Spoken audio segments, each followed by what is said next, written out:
নমস্কার বন্ধুরা, আজ আমি তোমাদের কোল্ড কফি করে দেখাবো।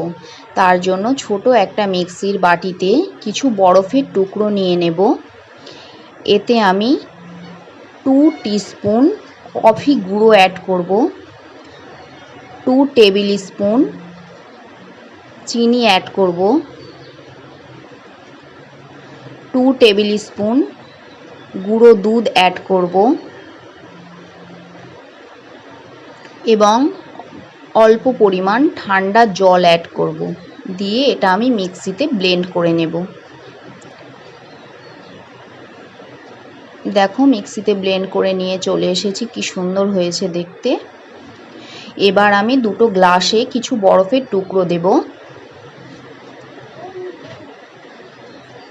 দিয়ে নর্মাল টেম্পারেচারের অল্প করে দুধ অ্যাড করে দেব।